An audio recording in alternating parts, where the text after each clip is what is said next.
प्यारे बच्चों, good morning. Today we are going to discuss accounting treatment of reserves and accumulated profits और losses when a new partner is admitted into the partnership firm. देखिए example की help से करते हैं। Suppose there are two partners A and B, profit sharing ratio is 2:1। Balance sheet is given as at 31st March 2020। C is new partner और उसको admit कब कर रहे हैं? 1 अप्रैल 2020। बैलेंस शीट की डेट है 31st मार्च और अगले ही दिन वो सी को एडमिशन दे रहे हैं। सी इज न्यू पार्टनर और सी का शेयर बच्चों कितना लिखा है? 1/4। अब देखिए, जिस दिन सी का एडमिशन हो रहा है, अगर उस दिन हमारी बुक्स में कोई रिजर्व है, कोई एक्यूमुलेटेड प्रॉफिट है, कोई एक्यूमुलेटेड लॉस है, तो कैसे हम उससे डील करेंगे? देखिए, सपोज यहां पर लिखा हुआ है general reserve, suppose 30,000। Balance sheet में दिया हुआ है जनरल रिजर्व, कितना दिया हुआ है? 30,000। अब देखिए, ये जो रिजर्व है 30,000 का, बच्चों इसके ऊपर राइट किसका है? अगर हम इसे डिस्ट्रीब्यूट करें तो ये किस किस में डिस्ट्रीब्यूट होना चाहिए? ओल्ड पार्टनर्स या ऑल पार्टनर्स इंक्लूडिंग सी। बच्चों इसके ऊपर राइट किस किस का है? ओल्ड पार्टनर्स का, ए और बी। सी का इसके ऊपर है कोई राइट? नो, क्योंकि ये तो सी के एडमिशन से पहले का मामला है। जनरल रिजर्व का मतलब क्या होता है? Accumulated profits, undistributed profit earned by old partners. ये जो अनडिस्ट्रीब्यूटेड प्रॉफिट ये किसने कमाया था? ए और बी ने। तो डिस्ट्रीब्यूट भी किसमें होगा? ए और बी। ठीक है, तो अगर एडमिशन की डेट पर हमारे पास कोई जनरल रिजर्व है, कोई एक्यूमुलेटेड प्रॉफिट है, तो that must be distributed among old partners in old ratio. What will be the journal entry? बच्चों इस अकाउंट का बैलेंस कौन सा है? क्रेडिट। तो इसे खत्म करने के लिए क्या करेंगे? Debit general reserve account debit. जैसे ही आप इसे डेबिट करोगे, general reserve account will be closed. अब किस किस में डिस्ट्रीब्यूट होगा? ए और B to A's capital account, to B's capital account. बच्चों मैं एज्यूम कर रहा हूं capitals are fluctuating. If capitals are fixed then to A's current account, to B's current account. फिलहाल मैं एज्यूम कर रहा हूं कि कैपिटल्स आर फ्लक्चुएटिंग और नॉर्मली हम फ्लक्चुएटिंग ही मानते हैं if the question is silent. तो बच्चों किस रेशो में डिस्ट्रीब्यूट करना है? Old ratio, that is 2:1। कितना कितना मिलेगा? 20,000 ए को मिलेंगे और 10,000 बी को। नरेशन आप लिख सकते हो, general reserve transfer to old partners capital accounts in old ratio. देखो बच्चों, इन दोनों के कैपिटल अकाउंट्स को मैंने क्रेडिट किया है, इससे इन दोनों की कैपिटल बढ़ेगी और बढ़नी ही है। अगर हम रिजर्व में डिस्ट्रीब्यूट कर रहे हैं, कोई प्रॉफिट में डिस्ट्रीब्यूट कर रहे हैं, तो इससे उनकी कैपिटल बढ़ेगी। क्लियर? अब अगली बात बच्चों ये है, अगर क्वेश्चन में स्पेसिफिकली लिखा हुआ है कि the partners don't want to distribute general reserve, they do not want to distribute the general reserve, के लिए वो इसको डिस्ट्रीब्यूट नहीं करना चाहते, वो इसको एज इट इज रखना चाहते हैं। फ्यूचर में पता नहीं कब कोई इमरजेंसी हो जाए और ये काम आ जाए। अगर क्लियर लिखा है कि इसको डिस्ट्रीब्यूट नहीं करना, तो फिर हम डिस्ट्रीब्यूट नहीं करेंगे। तो फिर करेंगे क्या? बच्चों इफ यू रिमेंबर, इससे पहले वाला जो चैप्टर मैंने करवाया था, change in profit sharing ratio, वहां पर मैंने दो ट्रीटमेंट आपको सिखाए थे। अगर हमारे पास कोई रिजर्व है, एक्यूमुलेटेड प्रॉफिट है, एक्यूमुलेटेड लॉस है, तो उसका अकाउंटिंग ट्रीटमेंट करने के दो तरीके हैं। पहला तरीका मैंने आपको बताया था कि just distribute and relax, distribute कर दो, काम खत्म। लेकिन एक दूसरा तरीका भी है, अगर हम इसे डिस्ट्रीब्यूट नहीं करना चाहते, तो फिर ये जो सी है, C new partner, he will compensate to old partners proportionately क्योंकि बच्चों आज अगर हम इसको डिस्ट्रीब्यूट नहीं करते हैं और सी का एडमिशन हो गया तो फ्यूचर में तो सी भी इसमें से दावेदार हो जाएगा। फ्यूचर में सी को इसमें से कितना मिलेगा, 30,000 का 1/4 दैट इज 7,500, जबकि उसका राइट नहीं है। तो यहां पर उसे क्या करना पड़ेगा, he will have to compensate वो 1/4 30,000 का 1/4 यानी कि 7,500 rupees 7,500 will be compensated by C to A and B. और ए और बी को किस रेशो में देगा, सैक्रिफाइसिंग रेशो। ये पहले वाले चैप्टर में आपको सिखाया था मैंने डिटेल में कि gaining partner will compensate to the sacrificing partners proportionately. चलो उसकी हम डिटेल में बात नहीं कर रहे। If the question is silent, मैंने आपको दो तरीके सिखाए हैं कि डिस्ट्रीब्यूट भी कर सकते हैं, अगर डिस्ट्रीब्यूट नहीं करना then pass adjustment entry. But normally बच्चों क्वेश्चन साइलेंट ही होता है। And if the question is silent what will you do, just distribute and relax. आपने उठा के डिस्ट्रीब्यूट कर देना है, चाहे एक्यूमुलेटेड प्रॉफिट है चाहे एक्यूमुलेटेड लॉस है। क्लियर। और देखिए सपोज यहां पर दिया हुआ है profit and loss account balance 12,000। Profit and loss account का बैलेंस दिया हुआ है, कितना दिया हुआ है 12,000। बच्चों ये क्या शो कर रहा है, प्रॉफिट शो कर रहा है या लॉस, ये भी प्रॉफिट ही है। एक्चुअल में this is credit balance of profit and loss account and credit balance of P and L account shows profit. तो इस 12,000 के प्रॉफिट का आप क्या करोगे, इसको भी आपने उठा के डिस्ट्रीब्यूट कर देना इन old partners in old ratio. ठीक है।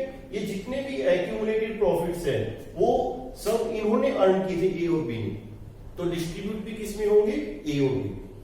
क्लियर। बच्चों एक बात और है, आपके माइंड में क्वेश्चन आ सकता है कि जो फर्स्ट चैप्टर का फंडामेंटल, वहां पर मैंने आपको सिखाया था profit and loss appropriation account. P and L account का जितना भी नेट प्रॉफिट होता है वो सारा हम कहां ट्रांसफर करते हैं, P and L appropriation account. और एप्रोप्रिएशन अकाउंट में हम उसका एप्रोप्रिएशन करते हैं। ठीक है। अब क्वेश्चन ये है कि बैलेंस शीट में जो बैलेंस दिया हुआ है वो पी एंड एल अकाउंट का दिया हुआ है, P and L appropriation account यहां पे क्यों नहीं लिखा। आप पार्टनरशिप की प्रैक्टिस कर रहे हो, बहुत सारे चैप्टर आपने किए हैं, आगे भी कर रहे हो। अगर आपने ऑब्जर्व किया हो तो बैलेंस शीट में जो बैलेंस होता है वो प्रॉफिट एंड लॉस अकाउंट का गिवन होता है, ईदर ऑन लायबिलिटी साइड और on asset side. Appropriation account का बैलेंस नहीं होता। एक्चुअली बच्चों जो P and L appropriation account आपको सिखाया गया था, it is only an extension of profit and loss account. P and L appropriation account is only an extension of profit and loss account. ये P and L account का ही part है। तो अगर कुछ प्रॉफिट हमने बचा लिया है, डिस्ट्रीब्यूट नहीं किया, तो बैलेंस जब हम बैलेंस शीट में शो करेंगे वो इस नाम से शो नहीं करते, वो हम कैसे शो करते हैं, profit and loss account. P and L appropriation account इसी का कंपोनेंट था। आई थिंक क्लियर होगा बच्चों। तो बैलेंस शीट पे जब भी आप नजर डालोगे normally profit and loss account लिखा होता है, ना कि profit and loss appropriation account. Right. अब देखिए पी एंड एल अकाउंट का बैलेंस है 12,000। मैंने बता दिया आपको कि distribute in old partners in old ratio. What will be the journal entry, same journal entry, profit and loss account debit. मैं लिख देता हूं बोर्ड पर, profit and loss account debit to A's capital account to B's capital account. How much, 12,000, old ratio है 2:1 means 8,000 and 4,000 and P and L account is close. बच्चों sometimes balance of profit and loss account is given on the asset side. यहां पर भी आपको मिल सकता है profit and loss account, suppose 6,000। ये पी एंड एल अकाउंट का कौन सा बैलेंस है, डेबिट बैलेंस। और ये क्या शो कर रहा है, प्रॉफिट या लॉस, ये लॉस है, अनडिस्ट्रीब्यूटेड लॉस, जो अभी तक डिस्ट्रीब्यूट नहीं हुआ, जो अभी तक उन्होंने बियर नहीं किया। तो इसका भी सेम ट्रीटमेंट होगा, हम इसे डिस्ट्रीब्यूट करेंगे in old partners in old ratio. What will be the journal entry, journal entry इसकी अपोजिट होगी। एंट्री होगी A's capital account debit, B's capital account debit to profit and loss account. बच्चों P and L account का debit balance था, मैंने इसको उठा के क्रेडिट कर दिया, so that P and L account is close. तो ए और बी ओल्ड रेशो है 2:1, 4000 ए बियर करेगा और 2000 बी बियर करेगा। Capital accounts are debited because their capitals will reduce. जब हम लॉस बियर करते हैं इससे हमारी कैपिटल रिड्यूस हो जाएगी। तो मुझसे वही बातें हैं जो इससे पहले वाले चैप्टर में हमने डिस्कस की थी, कोई नया पॉइंट नहीं है। तो कंक्लूजन ये है कि if a new partner is admitted into the partnership firm and there is reserve or accumulated profit or accumulated loss and the portion is silent, then what will you do? Just distribute it. चाहे reserve है, accumulated profit है, accumulated loss है, आपने इसे distribute करना है किसमें? In all partners in old ratio. नए पार्टनर का उस पर कोई राइट नहीं है। बच्चों एक बात हो रही है यहां पे, अभी तक मैं बात कर रहा था जनरल रिजर्व की, एक होता है स्पेसिफिक रिजर्व। अगर आपने प्लस वन की अकाउंटेंसी में ध्यान हो, प्लस वन की अकाउंटेंसी में आपको पढ़ाया गया था कि reserve may be of two types, revenue reserve and capital reserve. Revenue reserve again may be of two types, general reserve and specific reserve. तो स्पेसिफिक रिजर्व के दो एग्जांपल हमने पहले भी डिस्कस किए थे।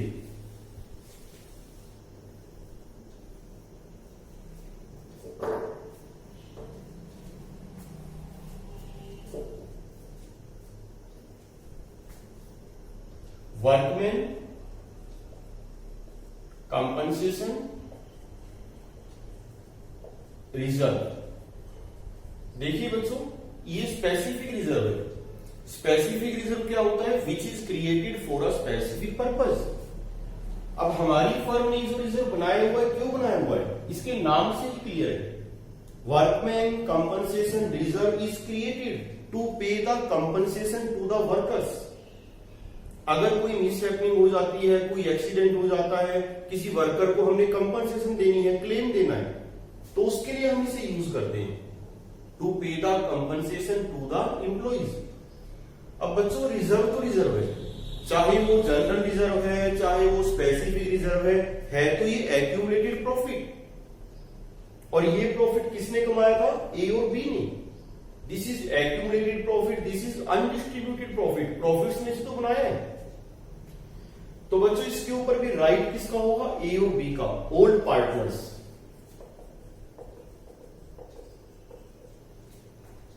हम इसे भी क्या करेंगे? Distribute. If the question is silent, there is no other information, तो आपने इसे भी डिस्ट्रीब्यूट करना है in old partners in old ratio. Journal entry क्या होगी? Workman compensation reserve account debit 30,000 to A's capital account to B's capital account. How much? 20,000 and 10,000। ये लीजिए, ये आपने तब करना है if the question is silent, there is no other information regarding workman compensation, तो आपने इसे डिस्ट्रीब्यूट कर देना है। 20,000 ए को मिलेंगे और 10,000 बी को मिलेंगे। बच्चों कई बार क्वेश्चन साइलेंट नहीं होता। नीचे मान लीजिए बैलेंस शीट के नीचे कुछ लिखा हुआ है, सपोज केस 1, पहला केस मैंने बता दिया, if there is no other information. ये मैंने आपको बता दिया कि आपने इसे डिस्ट्रीब्यूट करना है old partners old ratio. Second case देखिए, सेकंड केस में लिखा है कि if a claim for workman compensation is estimated. बच्चों एस्टिमेटेड वर्ड लिखा है, ये मैंने पहले भी डिस्कस किया था यही topic. Estimated at rupees 24,000 if a claim for workman compensation is estimated at ₹24,000, हमारे पास रिजर्व कितने का है? 30,000 का। किसी वर्कर के साथ कोई मिसहैपनिंग हुई है और हमने क्लेम देना है, और कितना देना है? 24,000। But this amount is not exact amount नहीं है, यहां पे एक वर्ड लिखा है एस्टिमेटेड। बच्चों एक एक वर्ड का मीनिंग है, जब भी क्वेश्चन आप रीड करते हो तो वर्ड बाय वर्ड रीड करना है। तो हम यहां पे क्या करेंगे? 30 में से 24 तो हमें बचाने पड़ेंगे, क्योंकि क्लेम देना है, मिसहैपनिंग हो चुकी है। तो 30 में से 24 हम बचा लेंगे, बाकी कितना रहेगा? 6,000। वो 6,000 हम डिस्ट्रीब्यूट करेंगे ए और बी में। अब देखिए एंट्री क्या होगी? Workman compensation reserve account debit 30,000 to, क्योंकि यहां पे एस्टिमेटेड लिखा है तो मैं एक वर्ड यूज कर रहा हूं, provision for workman compensation claim account 24,000। बाकी कितना रह गया? 6,000। 6,000 हम डिस्ट्रीब्यूट कर रहे हैं to A's capital account, to B's capital account. Old ratio क्या है? 2:1। तो 6,000 2:1 कितना हो गया? 4,000 एंड 2,000। देखिए बच्चों, पहले भी हमने टॉपिक किया था इससे पहले वाले चैप्टर में, आज दोबारा मैं करवा रहा हूं। प्रोविजन वर्ड मैंने क्यों लगाया है? क्योंकि जो अमाउंट हमें दी हुई है वो एस्टिमेटेड है। अगर यहां पे एस्टिमेटेड वर्ड ना होता, एग्जैक्ट लिखा होता कि claim for workman compensation is ₹24,000, कि हमने 24,000 एग्जैक्ट देनी है, तो फिर यहां पे हम प्रोविजन वर्ड यूज नहीं करते। यहां पर मैं लिखता outstanding workman compensation claim account. बच्चों याद रखना, प्रोविजन और लायबिलिटी में थोड़ा सा फर्क है। If the amount is certain then it is liability, but if the amount is not certain then it is provision. तो in this example amount is not certain, अंदाजा है कि 24 देनी है, इससे ज्यादा भी देने पड़ सकते हैं, इससे कम भी देने पड़ सकते हैं। तो यहां पर हम क्या बनाएंगे? प्रोविजन। आपने प्लस में पढ़ा होगा कि provision is made to meet non liability और non losses, the amount of which can not be determined with reasonable accuracy. एक और केस करते हैं, case number 3। If a claim for workman compensation is estimated at rupees, suppose 30,000. If a claim for workman compensation is estimated at rupees 30,000. बच्चों reserve हमारे पास कितना है? 30, और claim भी आपने कितना देना है? 30 का। तो एक बात तो क्लियर है कि nothing will be distributed among the partners. अब पार्टनर्स में कुछ डिस्ट्रीब्यूट नहीं होगा, क्योंकि जितना हमारे पास रिजर्व था वो सारा का सारा तो यूज करना है। अब एंट्री क्या होगी? Workman compensation reserve account debit to provision for workman compensation claim account 30,000। अब पार्टनर्स में कुछ भी डिस्ट्रीब्यूट नहीं होगा। बच्चों एक बात और बता देता हूं, अगर हमें नई बैलेंस शीट बनाने के लिए भी कहा गया है कि prepare new balance sheet of the reconstituted firm, तो न्यू बैलेंस शीट में अब आपने रिजर्व नहीं दिखाना ये, बल्कि क्या दिखाना है? ये प्रोविजन। 24 का बनाया तो 24 का दिखाना है, 30 का बनाया तो आपने 30 का दिखाना है। और ये प्रोविजन कहां दिखाएंगे? न्यू बैलेंस शीट की liability side due to credit balance. ऐसे ही केस नंबर 4 है, इफ a claim for workman compensation is estimated at rupees 36,000। अब देखिए बच्चों, रिजर्व हमारे पास कितने का है? 30 का, और क्लेम हमने कितना देना है? 36,000।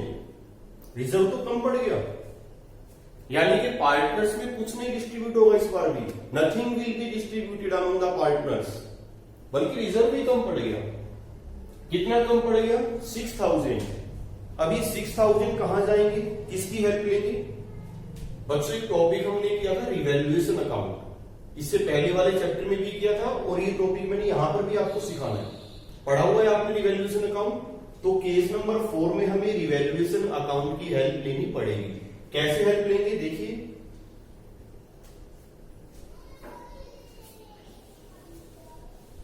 Workman compensation reserve account debit 30,000 to provision for workman compensation claim account.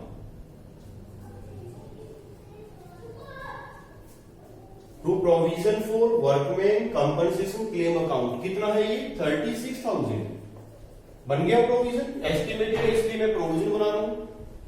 कितने की कमी रह गई 6,000। बच्चों 6,000 का प्रॉफिट हो रहा है लॉस हो रहा है? एक तरह का ये लॉस ही है। रिवैल्यूएशन अकाउंट की नेचर मैंने आपको बताई थी, revaluation account is nominal account. अगर लॉस हो रहा है तो revaluation account will be debited. Revaluation account debit, ये लीजिए, ठीक हो गया। अब एक काम और करना है हमने, ये रिवैल्यूएशन अकाउंट भी हमने क्लोज करना है because it is nominal account. मैं एज्यूम कर रहा हूं कि रिवैल्यूएशन से रिलेटेड और कोई आइटम क्वेश्चन में गिवन नहीं है। अगर और कोई आइटम गिवन नहीं है तो ये रिवैल्यूएशन अकाउंट जो मैंने डेबिट किया 6,000 से, ये रिवैल्यूएशन लॉस हो गया। और बच्चों मैंने सिखाया था आपको इससे पहले वाले चैप्टर में कि रिवैल्यूएशन का प्रॉफिट है या रिवैल्यूएशन से लॉस है, वो कहां जाता है, ओल्ड पार्टनर्स ओल्ड रेशियो। तो 6,000 का ये जो लॉस है इसे कौन बियर करेंगे, old partners in old ratio. ये सब पुराना मामला है आज तक की डेट का। इससे आगे जो होगा उसमें सीधी फिर एंटाइटल्ड होगा, प्रॉफिट है या लॉस है। अब देखिए रिवैल्यूएशन अकाउंट को मैं क्रेडिट कर रहा हूं 6,000। डेबिट किसे करेंगे, A is capital account debit, B is capital account debit. ठीक हो गया। ओल्ड रेशियो क्या है 2:1, दैट इज 4,000 एंड 2,000। जैसे ही एंट्री हम पास करेंगे revaluation account will be close. तो बच्चों ये सारे केसेस मैंने आपसे डिस्कस किए। वर्कमैन कंपनसेशन रिजर्व, तो देयर में भी मैक्सिमम 4 केसेस हो सकता है। कोई इंफॉर्मेशन ना हो तो उठा के डिस्ट्रीब्यूट करना है, और अगर कोई इंफॉर्मेशन है तो जो क्लेम है वो या तो इससे कम होगा या इसके इक्वल होगा या इससे ज्यादा होगा। तो all the cases I have discussed, right. एक पॉइंट कुछ और रह गया, इन्वेस्टमेंट फ्लक्चुएशन रिजर्व, वो भी डिस्कस कर लेते हैं ब्रीफ में।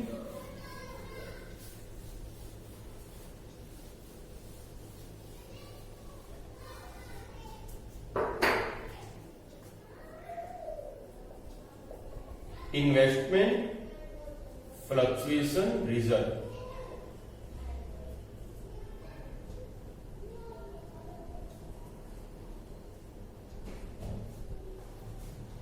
पहला क्वेश्चन तो ये बच्चों कि ये रिजर्व बनाते क्यों हैं। Investment fluctuation reserve is created. Fluctuation का मतलब होता है अप एंड डाउन।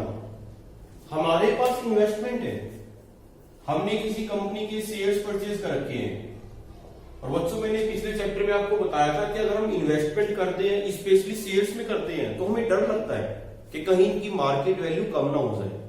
हमें पता है कि सेंसेक्स हर रोज अप डाउन होता है, तो अगर जो शेयर्स हमने खरीदे हैं उसकी मार्केट वैल्यू डाउन चली जाती है, उस लॉस को कवर करने के लिए हम क्या बनाते हैं, investment fluctuation reserve. Investment fluctuation reserve is created to meet fall in the market value of investment, कि कभी भी अगर इसकी मार्केट वैल्यू डाउन चली गई तो उस लॉस को हम यहां से कवर कर लेंगे। This is also specific reserve. अब देखिए कैसे करना है।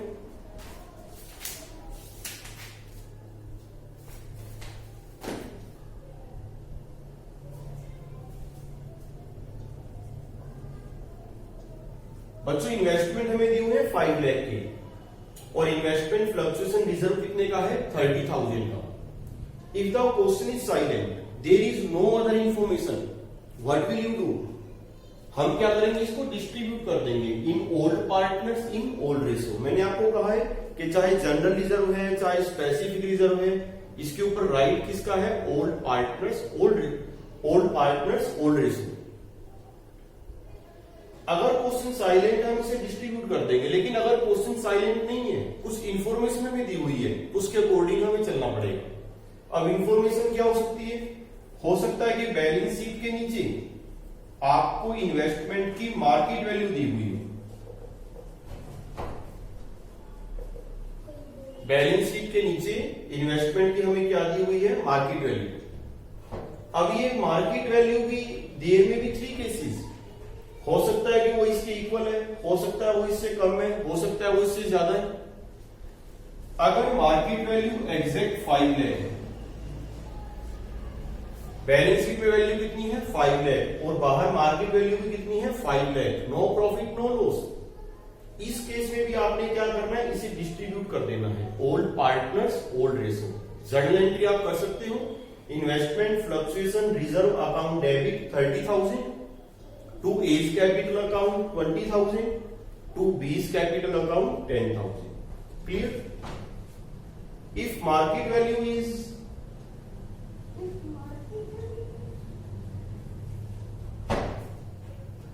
सपोज यहां पर दिया हुआ है 482,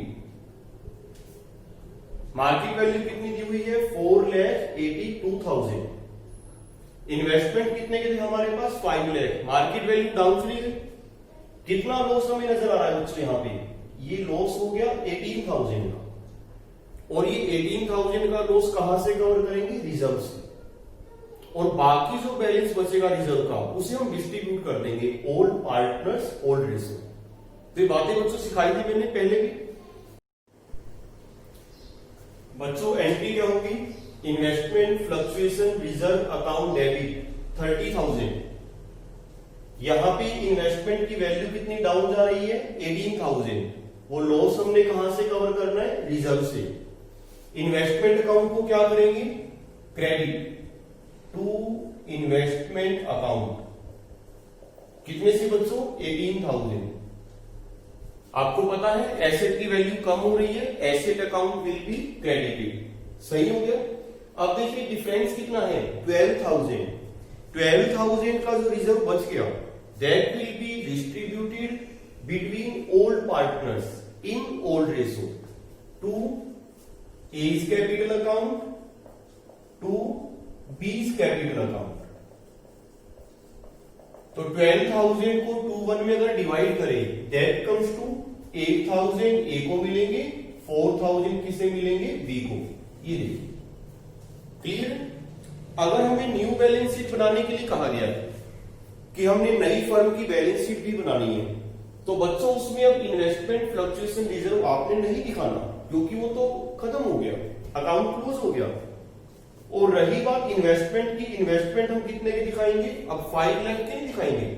न्यू बैलेंस शीट में इन्वेस्टमेंट हम कितने की दिखाएंगे? 482, क्योंकि 18,000 कम होगी वैल्यू। क्लियर? बच्चों नेक्स्ट केस क्या हो सकता है? नेक्स्ट केस है कि बैलेंस शीट के बाहर इन्वेस्टमेंट की मार्केट वैल्यू दी हुई है 4,55,000। अब यहां पर देखिए इन्वेस्टमेंट की मार्केट वैल्यू डाउन चली गई, लॉस कितने का हो रहा है हमें? डिफरेंस कितना है यहां पे? 45,000। लेकिन उस लॉस को कवर करने के लिए हमारे पास रिजर्व कितना है? रिजर्व तो केवल 30 का, रिजर्व कम पड़ गया। अब एक बात तो क्लियर है कि ये रिजर्व अब पार्टनर्स में बिल्कुल भी डिस्ट्रीब्यूट नहीं होगा, क्योंकि तो खुद ही कम पड़ गया। बल्कि जो रिजर्व कम पड़ गया वो लॉस हम कहां से कवर करेंगे? उसके लिए बच्चों हम हेल्प लेंगे रिवैल्यूएशन अकाउंट की, जो टॉपिक हमने लास्ट चैप्टर में डिस्कस किया था। देखिए जर्नल एंट्री क्या होगी? Investment fluctuation reserve account debit 30,000 to investment account. Value कितनी कम हो रही है इन्वेस्टमेंट की? 45,000। ठीक हो गया? अब देखिए 30,000 का लॉस यहां से कवर हो गया, बाकी कितना रह गया? 15,000। 15,000 के लिए which account will be debited? Revaluation account debit.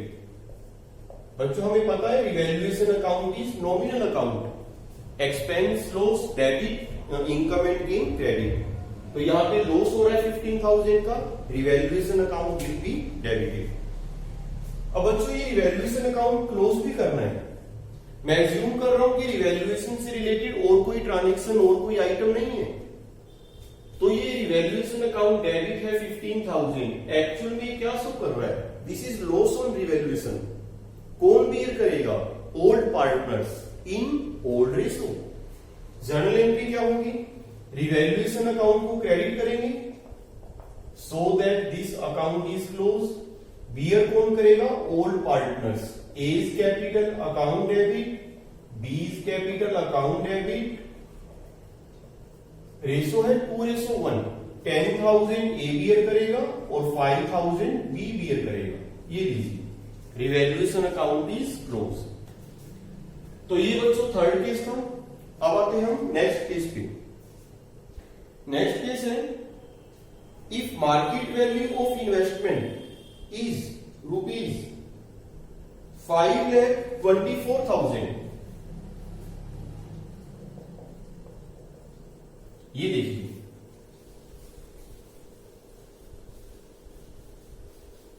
बच्चों इन्वेस्टमेंट की बुक वैल्यू कितनी है? 5 लाख। मार्केट वैल्यू कितनी है? 524। मार्केट वैल्यू तो बढ़ गई। प्रॉफिट हो रहा है कि लॉस हो रहा है?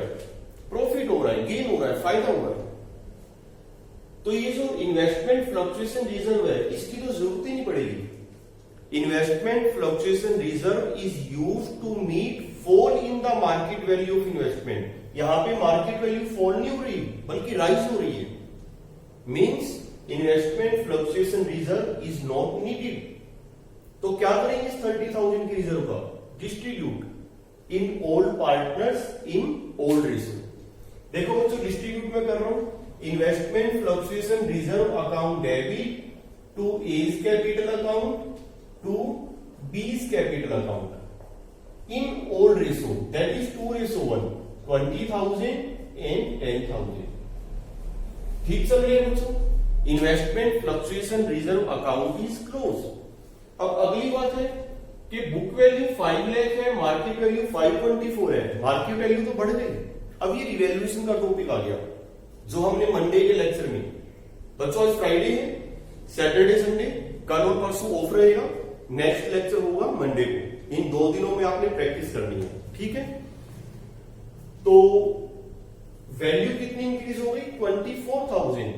इन्वेस्टमेंट अकाउंट को क्या करेंगे? डेबिट, क्योंकि वैल्यू इंक्रीज हो रही है।